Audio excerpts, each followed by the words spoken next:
bien, vamos a continuar, hermanos. Vamos a empezar a considerar el segundo regreso a Jerusalén, ahora bajo Esdras. Y como ya mencionamos anteriormente, Esdras, al igual que los otros líderes de la era de la restauración, también fue entonces, como dice Isaías 62 y versículo 3, corona de gloria en la mano de Jehová y diadema de reino en la mano de Dios. Gloria al Señor.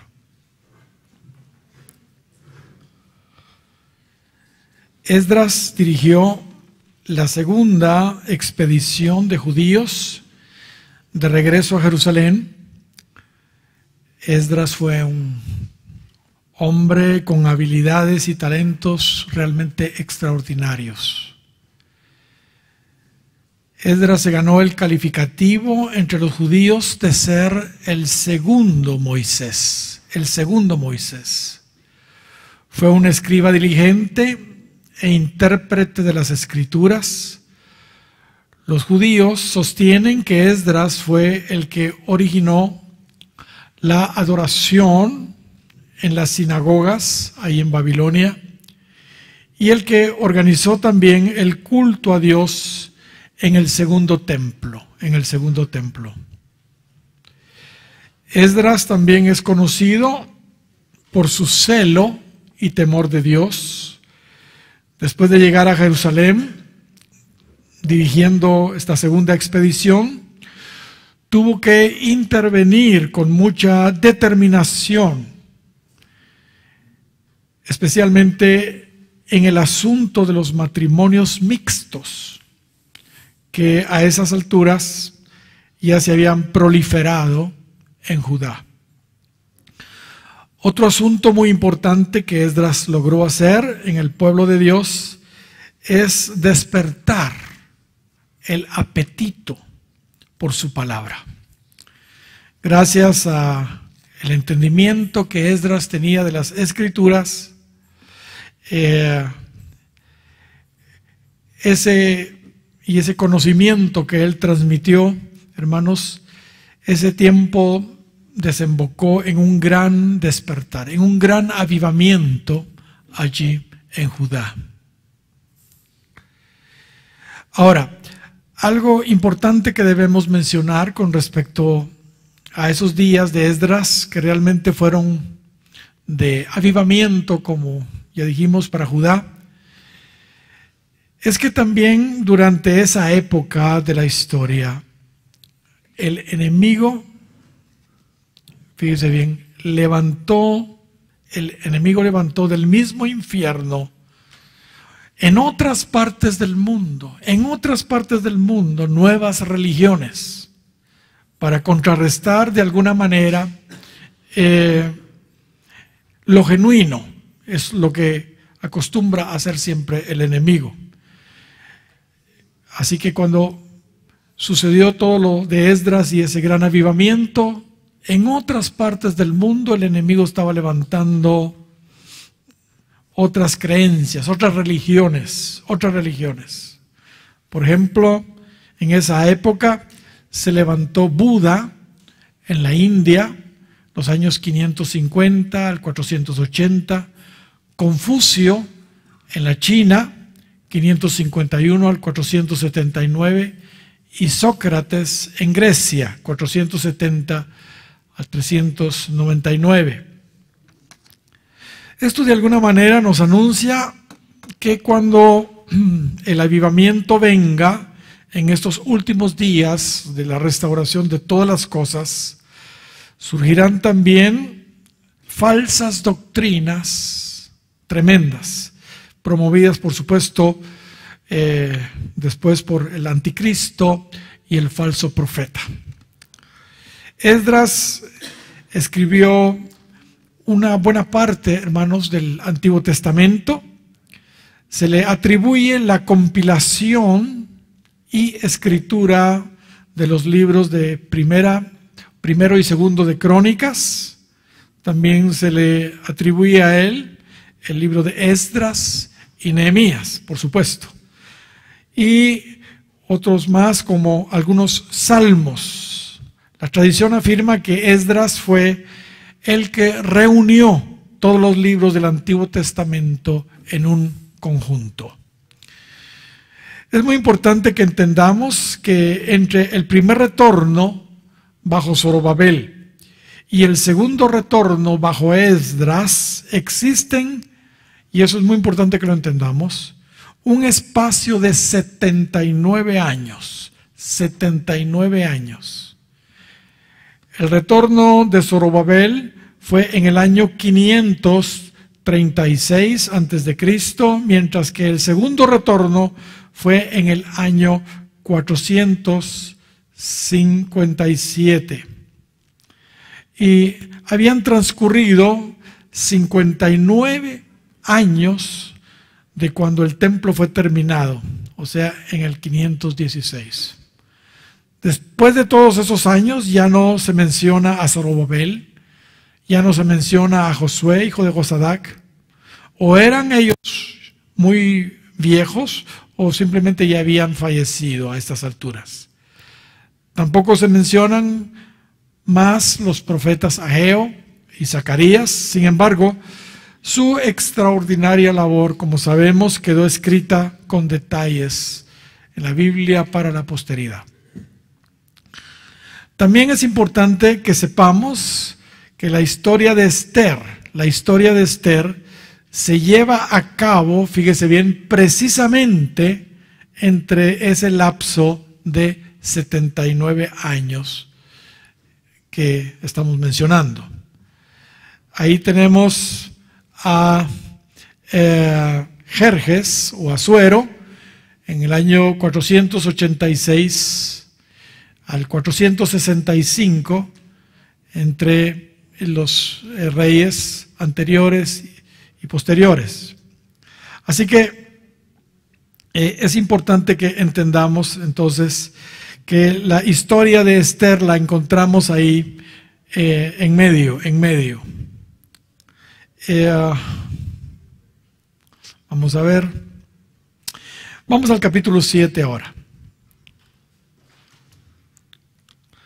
Versículos 1 al 15. En los versos 1 al 15 encontramos la genealogía de Esdras, que a propósito está acá incompleta, no está completa. Para descubrir el registro completo de la genealogía de Esdras, debemos buscar en otros lados. Consultar, por ejemplo, primero de Crónicas, pero no tenemos, por supuesto, tiempo para rastrear la genealogía completa de Esdras. Quizá lo que podemos destacar en esta genealogía es que Esdras era un levita, fíjese bien, descendiente directo nada menos que del gran sacerdote Aarón. Y dentro de sus ancestros también encontramos hombres realmente destacados, como Finés, aquel varón celoso de Dios, quien al ver a un israelita con una madianita, ¿se recuerdan ustedes? Los atravesó con una lanza a ambos. Eso lo encontramos ahí en Números, capítulo 25, versos 7 y 8. Esta acción lo calificó a Finés para recibir un sacerdocio eterno, según leemos en el capítulo 25 de Números y versículo 11 al 13. No lo vamos a leer, pero ahí está esa verdad. Y por supuesto encontramos también en la genealogía ancestral de Esdras nada menos que a Sadoc, aquel sacerdote que permaneció fiel a David cuando sucedió la rebelión de Adonías. Recordemos, en la rebelión de Adonías, Joab, hijo de Sarbia, y el sacerdote Abiatar, ¿verdad?, ayudaron a Adonías. Pero el sacerdote Sadoc y Benaía, hijo de Joiada, también el profeta Natán, Simei rey y todos los grandes de David no seguían a Adonías. Pero el sacerdote Sadoc estaba entonces del lado de David y no del lado del rebelde Adonías. Gloria al Señor. Así que el hecho de que Esdras tuviera como ancestro a Sadoc es muy importante. Gloria al Señor. Sadoc es reconocido por su fidelidad, Si hay una palabra que, digamos, identifica a Sadoc y a los hijos de Sadoc, es la fidelidad. Ahí en el 44 y versículo 15 de Ezequiel dice: mas los sacerdotes levitas, hijos de Sadoc, que guardaron el ordenamiento del santuario, etcétera, etcétera, y ahí se habla de la fidelidad de ellos. También usted puede ver en el 48 de Ezequiel y versículo 11. Con razón, hermanos, salió tan bueno Esdras, ¿verdad? Tan bueno con esos ancestros, Aarón, Finés, Sadoc, gloria al Señor. El verso 6 del capítulo 7 de Esdras dice lo siguiente: este Esdras subió de Babilonia, era escriba diligente en la ley de Moisés, que Jehová Dios de Israel había dado, y le concedió el rey todo lo que pidió, porque la mano de Jehová su Dios estaba sobre Esdras. Gloria al Señor. Aquí vemos que a Esdras se le da el calificativo de escriba diligente. Escriba diligente. Los escribas en ese entonces, hermanos, eran incluso más importantes, fíjese bien, que los mismos sacerdotes. Eso lo vemos aún en los tiempos de Jesús. Los escribas estudiaban, copiaban e interpretaban la ley. Y debido a que la mano de Jehová estaba sobre Esdras, el rey le dio a Esdras todo lo que pidió. Gloria al Señor. Muy bien, verso 7. Ahí vemos que en ese segundo retorno, al igual que como sucedió en el primer retorno con Zorobabel, Esdras subió a Jerusalén acompañado de los diferentes grupos que oficiaban en el templo: sacerdotes, levitas, cantores, porteros y sirvientes del templo, además de algunos israelitas. El verso 8 y 9 vemos que se tardaron exactamente 4 meses en llegar desde Babilonia hasta Jerusalén. 4 meses para llegar desde Babilonia hasta Jerusalén. Y cuando digo Babilonia, ustedes entienden, ¿verdad? No estamos hablando porque ya los caldeos ya no reinaban, pero así se le llama a esa región. Esto sucedió en el 7º año del reinado de Artajerjes I, en el año 458 a.C. Y aquí tenemos un mapa. La distancia real, hermanos, desde Babilonia hasta Jerusalén realmente es de solo 832 kilómetros, si hacemos una línea recta desde Babilonia a Judea, o sea, unas 520 millas.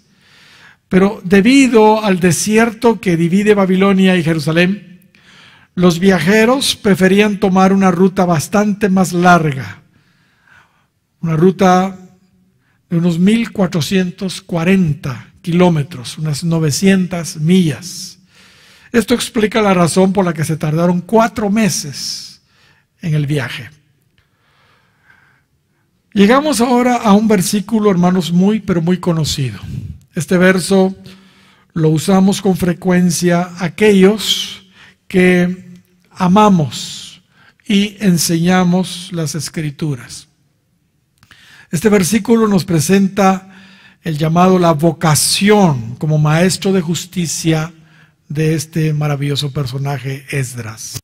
Dice el verso 10 del capítulo 7, porque este Esdras había preparado su corazón para inquirir la ley de Jehová, para cumplirla, para enseñar en Israel sus estatutos y decretos. Gloria al Señor.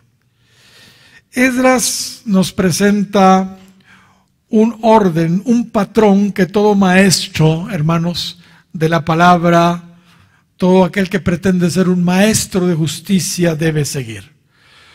Lo primero que se hace antes de estudiar, hermanos, la palabra del Señor es sencillo, es preparar el corazón. Preparar el corazón. Esto significa que nuestro corazón debe estar, hermanos, abierto para recibir el mensaje que Dios tiene en primer lugar para nosotros. En primer lugar para nosotros. Debemos estudiar no solo para enseñar a otros, debemos estudiar su palabra para que Él nos hable a nosotros y haga su obra en nosotros. Pero para eso tenemos que preparar nuestro corazón antes. Debemos orar siempre antes de estudiar para preparar nuestro corazón. De esta manera, Él grabará en primera instancia su ley en nuestro corazón, tal y como lo dice Hebreos capítulo 8 y versículo 10. Ahí se habla de poner mis leyes en la mente de ellos y sobre su corazón las escribiré. Las escribiré. Después que nuestro corazón ya está preparado, debemos no solo leer la palabra, debemos que inquirir en su palabra, tal y como hacía Esdras. Inquirir en ella. Esto es, hermanos, escudriñarla. Esto es investigarla. Gloria al Señor. ¿Por qué hay que escudriñarla? ¿Por qué hay que investigarla? ¿Sabe? Hay muchas, digamos, cosas escondidas, guardadas, ¿entiende? Muchas verdades que Dios ha encubierto. Dios ha encubierto. Y una lectura superficial sencillamente no va a ser suficiente. Mire lo que dice Proverbios capítulo 25 y versículo 2. Ahí dice, gloria de Dios es encubrir un asunto, pero honra del rey es escudriñarlo. Gloria al Señor. Tenemos, hermanos, entonces que inquirir, esto es escudriñar, investigar minuciosamente, ¿entiende? Para poder descubrir esos secretos ocultos que Dios tiene en su palabra.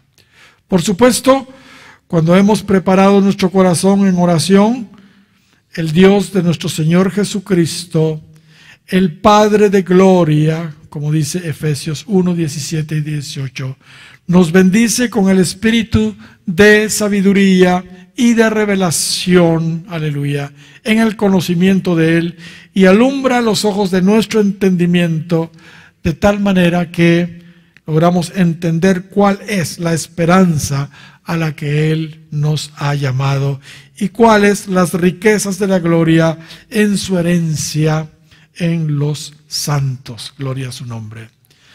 En tercer lugar, y en esto es determinante, es determinante en un verdadero maestro, Después de haber preparado nuestro corazón, después de haber inquirido en su ley, debemos, por supuesto, cumplirla, cumplir su palabra. Y solamente entonces, cuando su palabra nosotros la hayamos cumplido, entonces podemos y debemos enseñarla. Entonces sí, debemos y podemos enseñarla. Mis hermanos, la verdad es que Dios quiere levantar maestros y yo creo que ustedes son candidatos para eso. Muchos de ustedes seguramente ya lo son, ¿entiende? Pero ustedes están estudiando, son muchos de ustedes futuros maestros. Si, hermanos, no cumplimos con estos requerimientos, no vamos a poder, con estos pasos no vamos a poder dar en el blanco en cuanto a la enseñanza. sobre todo si no obedecemos y practicamos primero nosotros su palabra, no vamos a tener la autoridad para poder enseñarla. Eso era lo que hacía la diferencia en nuestro maestro de maestros, el rabí Jesús. Lucas dijo de él, ahí en Hechos, capítulo 1 y versículo 1, digo Lucas porque él escribió Hechos, en el primer tratado, oh Teófilo, hablé acerca de todas las cosas que Jesús comenzó a ¿qué? Hacer y enseñar. A hacer y enseñar. Para poder enseñar debemos primero haber actuado, haber cumplido lo que nosotros estamos enseñando, haber hecho nuestra esa palabra en nuestra vida.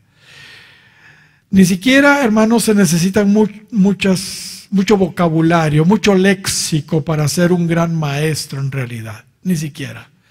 Jesús, el maestro del universo, el maestro de maestros, el maestro por excelencia, no usó más de 600 palabras en su vocabulario.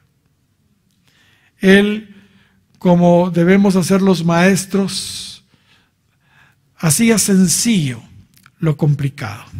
Un buen maestro hace que aquello difícil de entender lo entienda hasta un niño pequeño.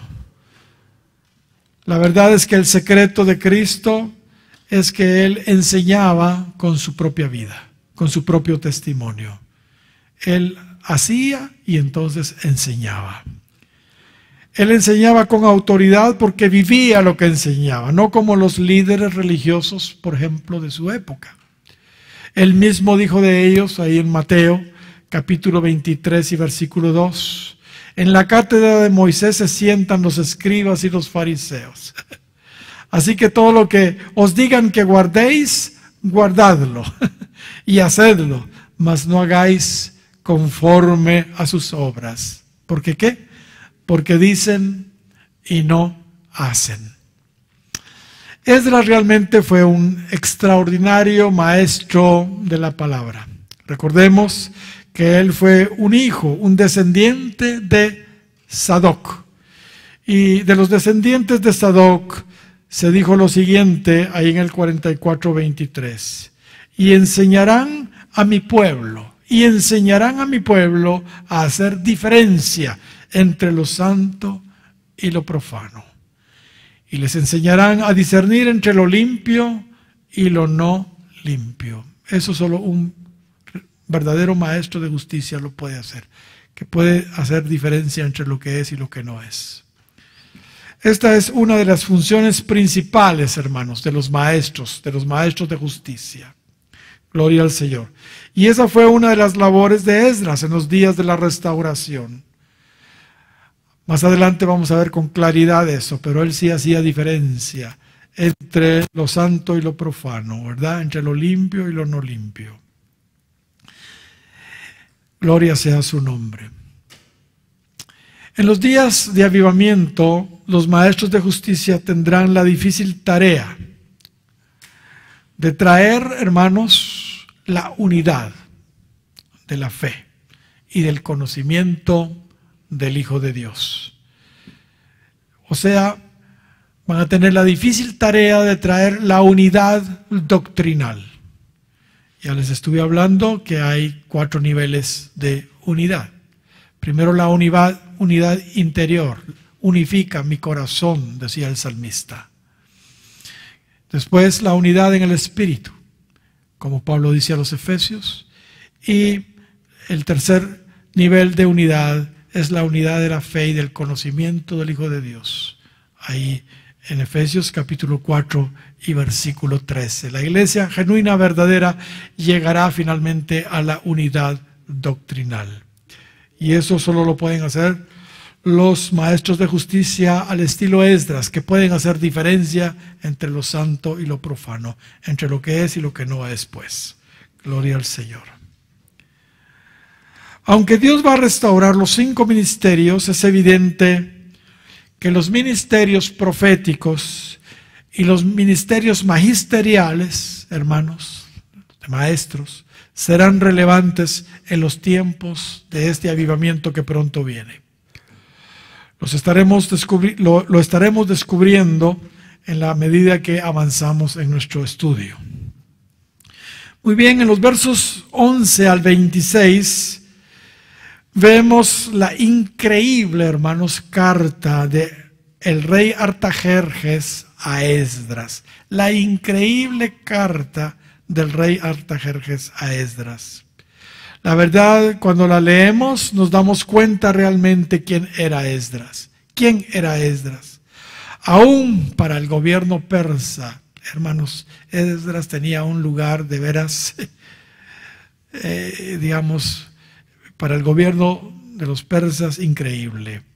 El rey Artajerjes se dirige a Esdras de una manera tan especial, con tanto respeto, y le delega a Esdras tanta autoridad sobre judíos y no judíos, que es fácil, hermanos, descubrir la gran influencia y relación que Esdras tuvo con los persas.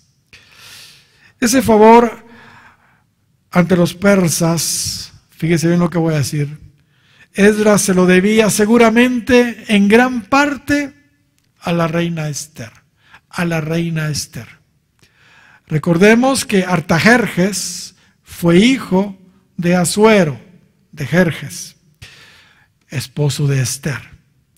Y sin duda la influencia de Esther, hermanos, inclinó el gobierno persa a favor de los judíos. Acordémonos también que Mardoqueo, el tío de Esther, llegó a ser nada menos que el segundo del reino persa. Así lo dice Esther capítulo 10 y versículo 3. Porque Mardoqueo, el judío, fue el segundo después del rey Asuero. ¿Ya se fijaron? Eso sin duda también contribuyó para que el rey Artajerjes se inclinara de una manera muy especial a favor de los judíos y a favor de Esdras en este caso en particular. Ok, veamos la carta y sorprendámonos. Verso 11 del capítulo 7 de Esdras. Esta es la copia de la carta que dio el rey Artajerjes al sacerdote Esdras, escriba versado en los mandamientos de Jehová y en sus estatutos a Israel. Artajerjes, rey de reyes, a Esdras, sacerdote y escriba erudito en la ley de Dios del cielo. Paz. Qué introducción, qué introducción. No se asusten que aquí Artajerjes se está identificando como rey de reyes. Todos dirán, bueno, eso es algo que le queda bien a Cristo, pero no a Artajerjes, ¿verdad? Aunque parece arrogancia, en realidad era un título de él como rey.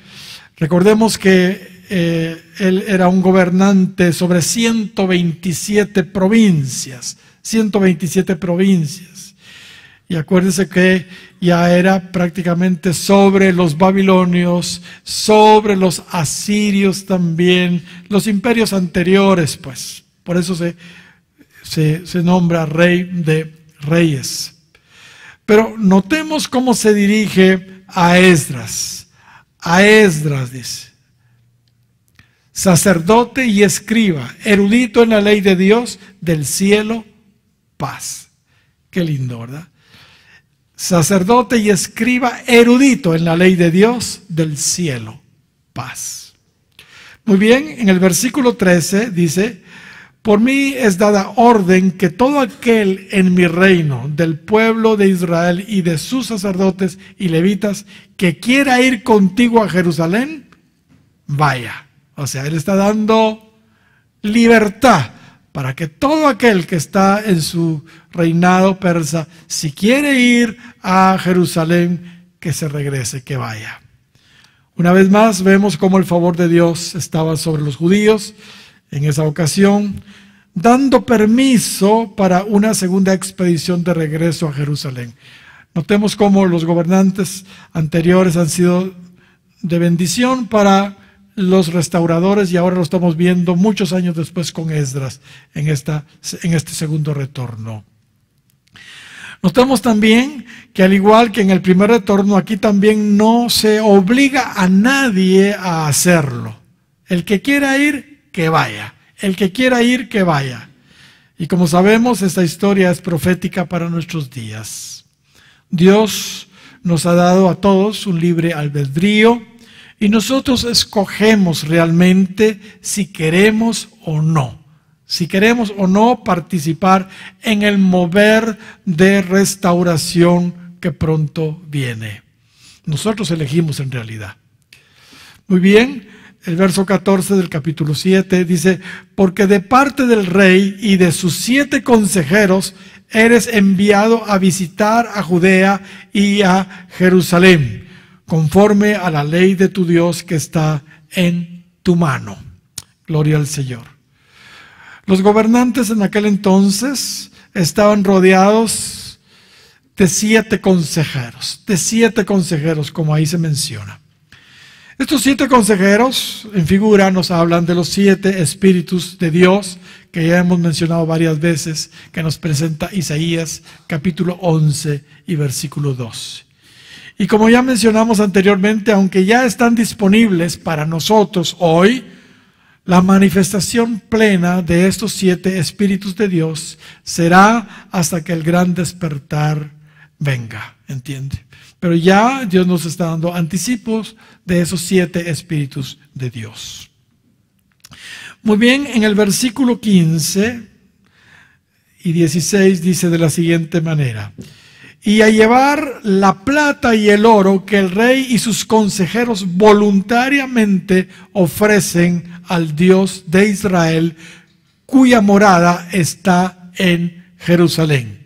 Y toda la plata y el oro que halléis en toda la provincia de Babilonia, con las ofrendas voluntarias del pueblo y de los sacerdotes que voluntariamente ofrecieren para la casa de su Dios, la cual está en Jerusalén. Hermanos, la historia se sigue repitiendo. Una vez más vemos cómo la provisión sobrenatural de Dios vendrá muy, pero muy pronto. Muy, pero muy pronto. Yo creo en el mensaje de la prosperidad, hermanos. Quiero que lo sepan. Pero se ha estado predicando extemporáneamente. Viene eso. ¿Entiende? Viene eso. Amén. Gloria sea el nombre del Señor. Porque eso viene, indudablemente. Amén. ¿Por dónde me quedé? Una vez más vemos cómo la provisión sobrenatural de Dios vendrá muy pronto. Dios usará incluso a los gobernantes para dar y promover ofrendas para la obra de Dios. Gloria a su nombre. En los versos 17 y 18 vemos que el rey Artajerjes le dio la potestad a Esdras para que administrara todos esos recursos en la compra de los animales para los sacrificios y todo aquello que ellos creyeran conveniente. Esto nos muestra la integridad, hermanos, de Esdras en las finanzas. Artajerjes le tuvo tal confianza que claramente vemos que no escatimó nada de dinero para que lo usara como él lo considerara necesario. Y lo que a ti y a tus hermanos os parezca hacer de la otra, ¿de la qué? Otra plata y oro, hacedlo conforme a la voluntad de vuestro Dios. Prácticamente le está dando digamos, el permiso para que administre el dinero como él quisiera. Pero eso dice mucho de Esdras. Qué confianza la que tenía el rey con él. Algo similar sucedió en los días del rey Joás, cuando se reparaba el templo de Salomón. Mire lo que dice el capítulo 12 de Segunda de Reyes y versículo 15. Y no se tomaba cuenta a los hombres en cuyas manos el dinero era entregado, para que ellos lo diesen a los que hacían la obra, porque lo hacían ellos, ¿qué? Fielmente, fielmente. Hermanos, en esta área del dinero, un área muy pero muy delicada, ¿verdad? Es donde la mayoría lamentablemente fallan, donde la mayoría fallan. Hay un dicho conocido que dice que en arcas abiertas hasta el más santo peca, hasta el más santo peca. Pero ese dicho, hermanos, no debe de aplicar para nosotros de ninguna manera. Es precisamente ahí, en el asunto del dinero, donde nosotros debemos mostrar integridad, integridad. Amén. Gloria al Señor. Y eso se descubre fácilmente en la iglesia, porque se ve todo el tiempo. Amén. En los versos 19 al 22, hermanos, en los versos 19 al 22, vemos la abundante provisión para la obra de Dios que el rey mismo da del tesoro de su reino. Una abundante provisión.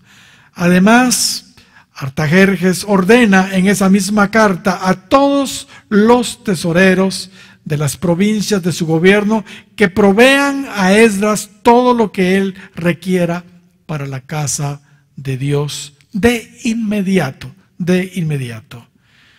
En los tiempos, hermanos, de abundancia, fíjense bien lo que voy a decir, en los tiempos de abundancia, el pastor Bailey dice que los ministros de Dios debemos tener manos de teflón, manos de teflón.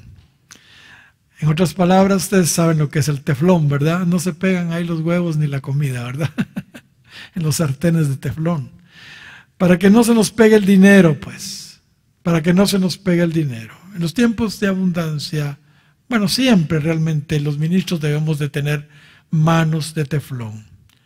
Lamentablemente, dice él, muchos no usan correctamente los dineros de Dios y lo que hacen es utilizarlos para vivir ellos una vida llena de lujos y despilfarro, y por no usarlos ellos sabiamente, los dineros de Dios terminan como Salomón, cometiendo incluso otros pecados como inmoralidad. Ok, verso 23, vemos que Artajerjes temía que el Dios de los cielos los castigara si no proveían prontamente lo que él les pedía. Realmente, hermanos, Artajerjes estaba convencido que la orden venía de Dios. Mire esas palabras. Todo lo que es mandado por el Dios del cielo se ha hecho prontamente para la casa de Dios del cielo, decía. Pues, ¿por qué habría de ser su ira contra el reino del rey y de sus hijos? En otras palabras, Artajerjes decía, háganlo rápido, no enojen a Dios, al verdadero Dios, está diciendo el rey Artajerjes. Qué tremendo, hermanos, qué tremendo. Muy bien, eso es algo maravilloso, hermanos, es algo maravilloso. Ellos estaban reconociendo al verdadero Dios realmente. En el verso 24 vemos que el rey exonera de impuestos, contribuciones y rentas a los sacerdotes, a los levitas, a los cantores, a los porteros, a los sirvientes y a los ministros de la casa de Dios. Aleluya. Esto viene, mis hermanos, esto me emociona a mí.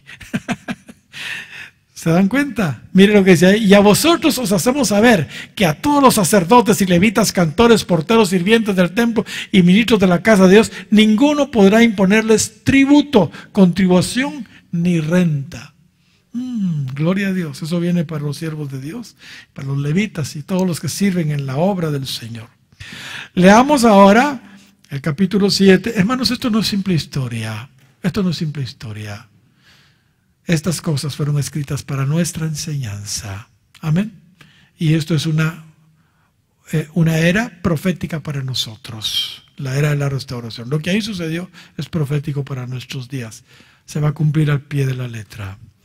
Muy bien, 7:25 dice, y tú, Esdras, conforme a la sabiduría que tienes de tu Dios, pon jueces, gobernadores que gobiernen a todo el pueblo que está al otro lado del río, a todos los que conocen las leyes de tu Dios, y al que no las conoce, le enseñarás. Hermanos, esto es maravilloso. Le está dando las puertas abiertas. Le está dando permisos para muchas cosas. A Esdras prácticamente se le estaba pidiendo que formara un gobierno piadoso bajo las leyes de Dios dentro del gran gobierno del imperio persa. ¿Entiendes? O sea, un gobierno dentro de otro gobierno, porque los judíos tienen sus propias leyes. Entonces, ok, pon jueces, pon gobernadores ahí, ¿entiende? Es lo que le está diciendo. Maravilloso eso, ¿verdad? Recuerdo que en los tiempos de los jueces también, si ustedes recibieron jueces, yo creo que algunos de ustedes sí lo recibieron. ¿Se acuerdan de Débora? Ella juzgaba a los judíos dentro de, digamos, la ocupación que tenían los otros pueblos allí. Cananeos, los cananeos. Gloria al Señor. Los días de Jesús igual, ¿verdad? Había un Sanedrín, una especie de corte en los tiempos de los romanos. Pues algo así se le está diciendo a Esdras. Muy bien, verso 26 del capítulo 7. Y cualquiera que no cumpliere la ley de tu Dios, o sea, como tú vas a imponer ahí tus leyes con tus gobernadores y jueces, y la ley del rey, también mis leyes, está diciendo Artajerjes, sea juzgado prontamente, sea a muerte, a destierro, a pena de multa o prisión. ¿Qué les parece? Aquí como que sí se le estaba pasando un poquito la mano a Artajerjes, ¿verdad? Él quería que se obedeciera a Dios igual que a él. Quien no cumpliera esas leyes sería juzgado, sería condenado incluso a muerte, destierro, multa o prisión. Ahora, sigamos. Verso 27. Vamos a ver cómo Esdras agradece ahora. Porque, hermanos, una carta de Artajerjes para Esdras con esos términos, hermanos. Uy, qué maravilloso. Ahora miremos el corazón agradecido de Esdras por lo que estaba recibiendo, por esa carta. Mire lo que dice: bendito Jehová, Dios de nuestros padres, que puso tal cosa en el corazón del rey, para honrar la casa de Jehová que está en Jerusalén, e inclinó hacia mí su misericordia delante del rey y de sus consejeros y de todos los príncipes poderosos del rey. Y yo, fortalecido por la mano de mi Dios sobre mí, reuní a los principales de Israel para que subiesen conmigo. Gloria a Dios. Muy importante esto, un corazón agradecido y dándole a Dios la gloria. Muy bien, capítulo 8 de Esdras. En los versículos primeros del 1 al 14 vemos la lista de todas las personas que se reunieron con Esdras para emprender el segundo retorno. En esa segunda expedición, la respuesta de voluntarios, fíjese bien, fue bastante inferior a la primera. Bastante inferior a la primera. La primera vez, 79 años antes, con Zorobabel, hermanos, la cantidad ascendía a 50,000 personas que retornaron con Zorobabel. Mientras que en esta ocasión solo 1,754 varones adultos regresaron con él. Podríamos estimar entonces que incluyendo esposas y hijos, quizás subieron únicamente a unos 5,000 o 7,000 personas. Es por eso que se dice en el verso 7 del capítulo 7 que ya vimos, ¿verdad?, que solo subieron algunos de los judíos de Israel. Gloria al Señor. Esto realmente es frustrante, es frustrante. A ellos ya no les iba a tocar tan duro como a los primeros que fueron en la primera expedición. Ellos realmente, los primeros de la primera expedición, fueron a picar piedra, pues. A estas alturas ya había un templo restaurado, ¿entiende? Desde hacía ya 60 años que no les iba a tocar construir a ellos, ¿entiende? Desde hace 60 años ya había un templo. Además, habían ya muchos judíos de la primera expedición ahí establecidos. O sea, ya no iban a llegar a un lugar donde no habían judíos, sino ahí habían ya muchos judíos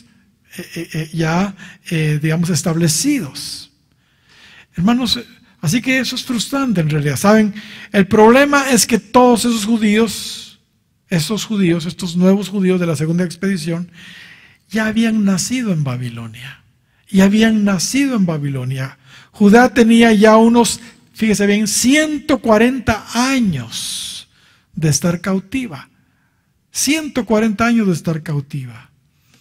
En la primera expedición con Zorobabel, hubo ancianos que nacieron todavía en su tierra y conocieron el templo de Salomón. Ellos eran los que lloraban porque habían conocido el templo de Salomón. O sea, había todavía gente que conoció, que nació en Jerusalén, en Israel, y no en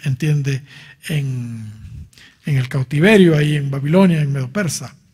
Ellos seguramente influyeron en la nueva generación, los anteriores, ¿verdad?, de su tiempo, para que retornaran con ellos, los ancianos. Ellos influenciaron. Pero en esta ocasión definitivamente todos eran nacidos en Babilonia, porque ya habían pasado 140 años de cautiverio. Y esto hacía una gran diferencia. Ellos ya se habían acostumbrado al cautiverio y al tradicionalismo en sus sinagogas ahí en Babilonia.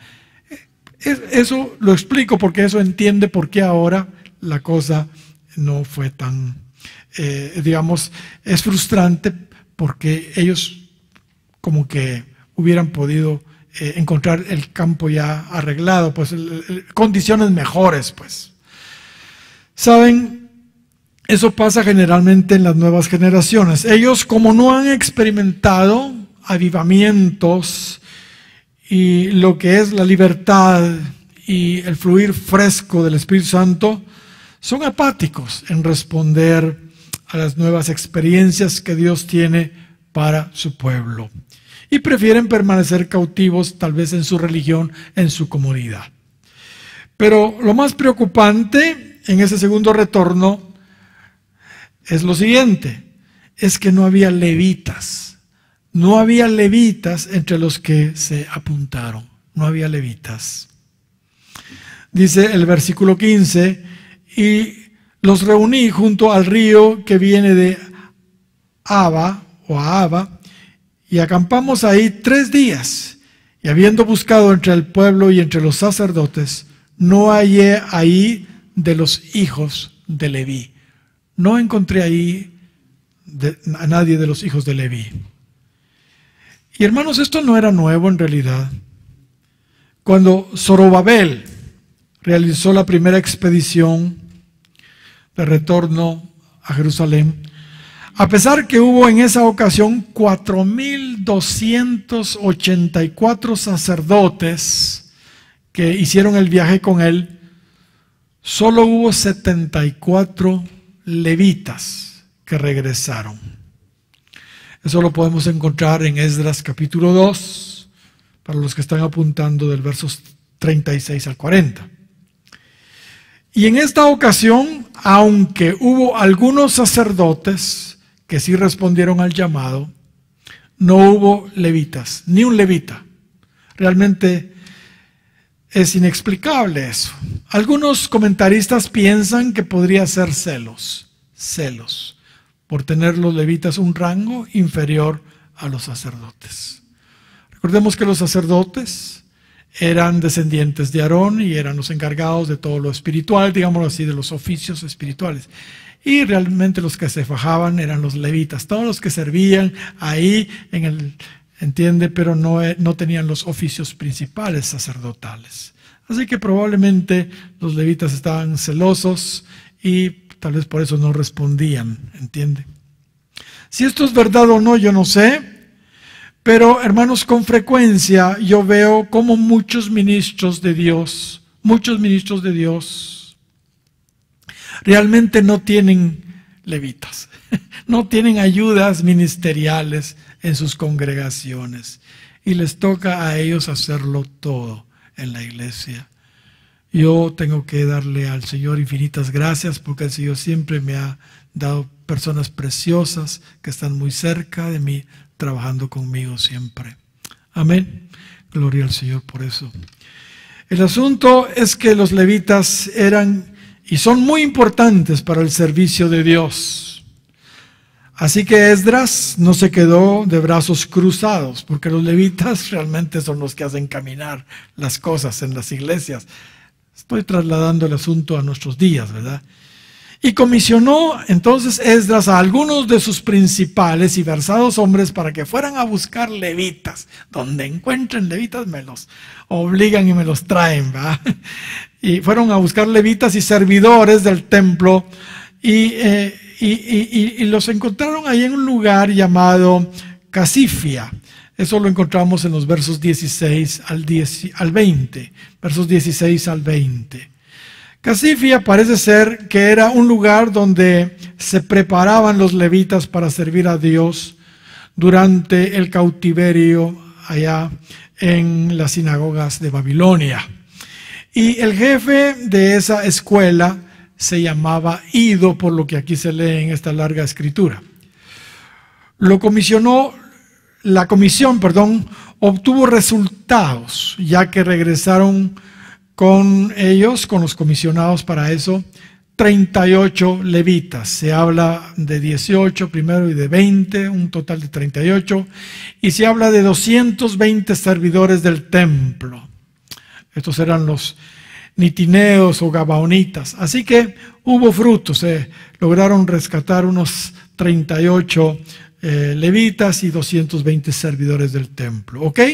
Ahora, aunque parecía que todo estaba ya listo, vemos que faltaba quizá lo más importante.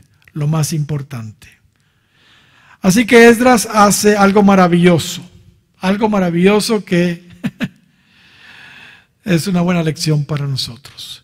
Convoca ayuno para encomendar el viaje que les esperaba de retorno a Dios y pedir a Dios su asistencia y su protección en ese largo viaje de tantos kilómetros que ya vimos el mapa, ¿verdad? ¿Sabe? Es triste, pero hoy se habla no de ayunos en las iglesias, sino de desayunos. A los ayunos no llegan, pero a los desayunos sí llegan, porque hay comida. Mis amados, aprendamos de Esdras y antes de emprender cualquier obra importante, hermanos, proclamemos ayuno para pedir su asistencia y su protección. Cuando Pablo iba a iniciar su ministerio y fue, digamos, fue alistado en el ejército de Dios o en el ministerio, estaban en ayuno. O sea, él fue lanzado, pero la gente ahí estaba en ayuno cuando él fue lanzado al ministerio. Cuando Jesús empezó su ministerio, ¿qué fue lo que hizo? Se fue 40 días al desierto y ¿qué? Ayunó. Para empezar siempre algo, una obra, un ministerio, cualquier cosa, debemos de ayunar. Una buena lección para nosotros. Y saben, aunque Esdras hubiera podido conseguir de Artajerjes fácilmente una escolta para que los custodiara en el largo y peligroso camino, porque ya vio cómo se refiere Artajerjes de él, ¿verdad? No lo hizo. Esdras no lo hizo. ¿Por qué? porque Esdras le había testificado al rey Artajerjes acerca de un Dios todopoderoso que siempre los guardaba y siempre los protegía. Así que Esdras no pidió escolta, no pidió protección en ese largo viaje. Mire lo que dice el verso 21 en adelante. Y publiqué ayuno ahí junto al río Aba para afligirnos delante de nuestro Dios, para solicitar de Él, de Dios, ¿verdad? Camino derecho para nosotros y para nuestros niños y para todos nuestros bienes. Y mire lo que dice el verso 22. Porque tuve vergüenza de pedir al rey tropa y gente de a caballo que nos defendiese del enemigo en el camino, porque habíamos hablado al rey diciendo, la mano de nuestro Dios es para bien sobre todos los que le buscan, mas su poder y su furor contra todos los que le abandonan. Ayunamos pues y pedimos a nuestro Dios sobre esto, y Él nos fue propicio. Qué lindo, ¿verdad? Qué lindo Esdras, maravilloso hombre de Dios. Hermanos, ¿cuántos creen que Dios nos guarda? ¿Cuántos creen que Dios nos protege? Bueno, entonces vivamos lo que predicamos. Sí. Porque si nosotros predicamos, vivámoslo, creámoslo de verdad. ¿Entiendes? Lo que prediquemos y testifiquemos de Dios, vivámoslo. Si predicamos de un Dios que nos guarda, confiemos entonces que Dios realmente nos va a guardar. Y aunque es obvio que debemos ser prudentes, y sobre todo aquí en nuestro país, ¿verdad? Y debemos tomar nuestras precauciones propias de seguridad, siempre, hermanos, siempre pensemos y recordemos que es Dios el que nos está guardando y protegiendo. Amén. Gloria al Señor. Hay un salmo que surgió precisamente de esos retornos, y seguramente se cantó en ese retorno de Medo-Persia, de Babilonia hacia Jerusalén, en ese segundo retorno por Esdras. Alzaré mis ojos a los montes, ¿de dónde vendrá mi socorro? Mi socorro viene de Jehová, que hizo los cielos y la tierra. Este es un salmo, hermanos, de protección, un salmo tremendo. Del peregrino se le llama también. No dará tu pie al resbaladero, ni se dormirá el que ¿qué? El que te guarda. He aquí que no se adormecerá ni dormirá el que ¿qué? El que guarda a Israel. Jehová, ¿qué? Es tu guardador. Jehová es tu sombra, tu mano derecha, el sol no te fatigará de día ni la luna de noche. Jehová, ¿qué? Te guardará de todo mal. El que guardará tu alma. Jehová, ¿qué? Guardará tu salida y tu entrada desde ahora y para siempre. Estos salmos eran los que, este salmo lo cantaban los viajeros, los peregrinos, que subían a las fiestas o que venían del cautiverio hacia su tierra. Gloria sea el nombre del Señor. Él es nuestro guardador. ¿Cuántos dan gloria al Señor? Y aunque ahora sí pareciera que ya estaba todo listo, faltaba un último asunto importante que hacer. En el verso 24, en los versos 24 al 30, vemos que Esdras escoge 12 de los principales sacerdotes, más otros 10 o 12 levitas, para entregarles todo el oro, toda la plata, los vasos, las ofrendas, etcétera, que habían de recibir, que habían recibido para el templo. Ellos serían los encargados, fíjese bien, de resguardar ese capital en el viaje, un gran capital, y entregarlo intacto a los sacerdotes encargados en Jerusalén cuando llegaran. Se ha calculado, según el valor de la moneda del año 2010, en el año 2010, que lo que estos sacerdotes y levitas que comisionó Esdras para llevar, ¿entiende?, esa cantidad, que lo que estos sacerdotes llevaban debían cuidar era equivalente a más de 100 millones de dólares. 100 millones de dólares es lo que llevaban ellos en dinero, en plata y en oro.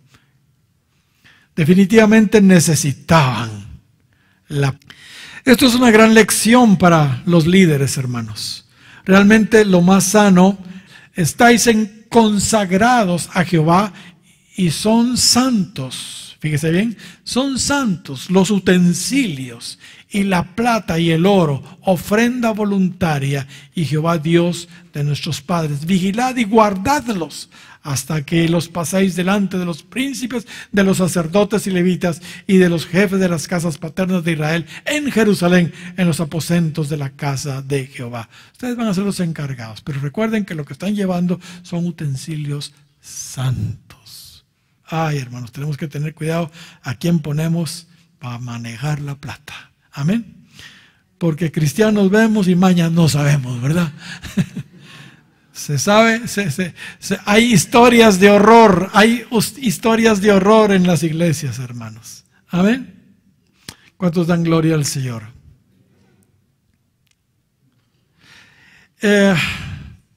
Muy bien, delegar las finanzas, hermanos, a personas idóneas,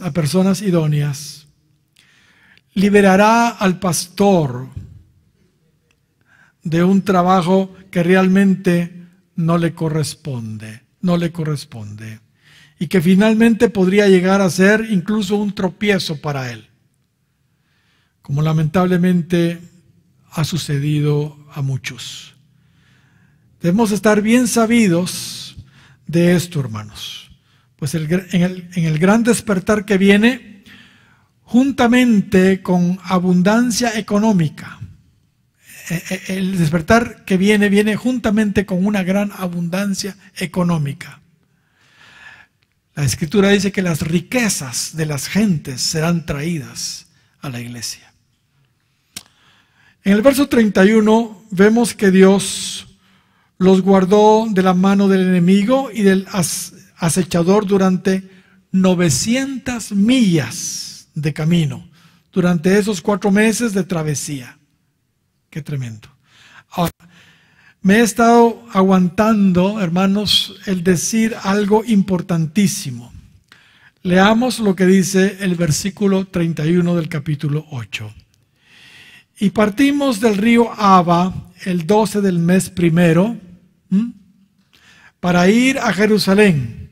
Y que dice, y la mano de nuestro Dios estaba sobre nosotros.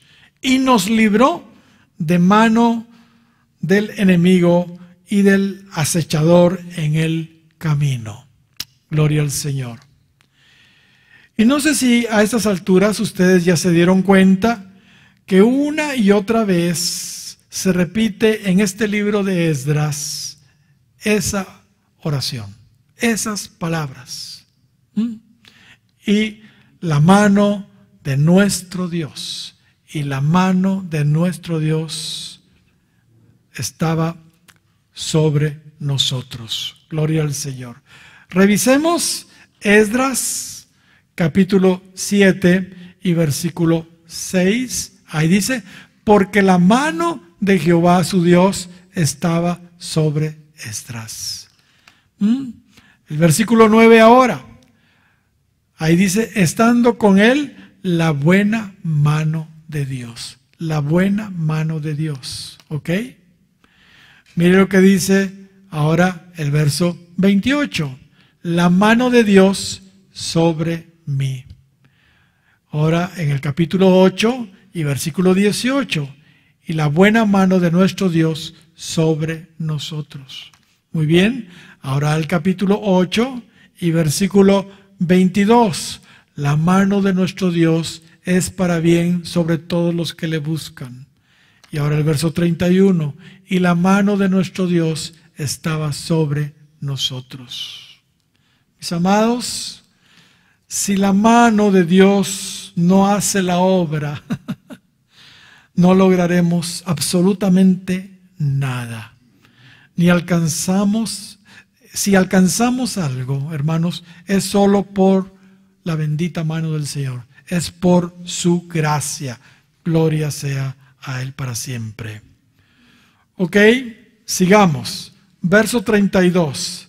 En el verso 32 del capítulo 8, dice que llegaron a Jerusalén. Llegaron a Jerusalén y reposaron ahí 3 días. Hermanos, increíble. Llegaron a Jerusalén y reposaron ahí 3 días. A mi gusto esto es serenidad de parte de Esdras. La salida estaba planeada para el 1 del mes quinto, según vimos en el capítulo 7 y versículo 9, y según acabamos de ver en el verso anterior, 31 también. Esdras lo atrasó 12 días. La salida estaba anunciada para un día, pero Esdras lo atrasó 12 días. Hasta que todo estuvo en orden, y ahora que llegaron, Esdras no se precipita tampoco. Y reposaron en Jerusalén 3 días antes de cualquier cosa.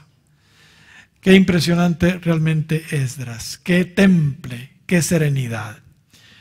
En los versos 33 y 34 vemos que al 4.º día se entregaron las cuentas de todas las riquezas que llevaban. Los encargados de las finanzas siempre deben, hermanos, entregar cuentas. Siempre deben entregar cuentas. Y en el verso 35 vemos que después de entregar cuentas ofrecieron holocaustos a Dios. Hermanos, si tenemos manos santas, manos de teflón, si no nos hemos robado las ofrendas y los diezmos, ¿entiende? Entonces, como dice 1 de Timoteo, capítulo 2 y versículo 8, levantemos manos santas, sin ira ni contienda. Pero si no tenemos manos de teflón, no tenemos manos santas, y se nos pega lo que es de Dios, ¿entiende? Lo que no es de nosotros, entonces no lo hagamos. ¿Cuántos dan gloria al Señor? Y por último, en el verso 36, vemos que se le entrega a los oficiales y gobernadores de la región los decretos que Artajerjes les envió, donde se les ordena apoyar a los repatriados y todo lo concerniente al templo de Dios. Mis amados, las cosas están por cambiar. La condición de la iglesia está próxima a tener un giro completo, total. Muy pronto va a cambiar la iglesia, el pueblo de Dios. La mano bendita de Dios estará sobre nosotros en el avivamiento, como lo estuvo con estos restauradores. Y se cumplirá también en nosotros, como se cumplió en ellos, el Salmo 126 y verso 1 en adelante. Cuando Jehová hiciere volver la cautividad de Sión, seremos como los que sueñan. Entonces nuestras bocas se llenarán de risa y nuestra lengua de alabanza. Entonces dirán entre las naciones: grandes cosas ha hecho Jehová con estos, grandes cosas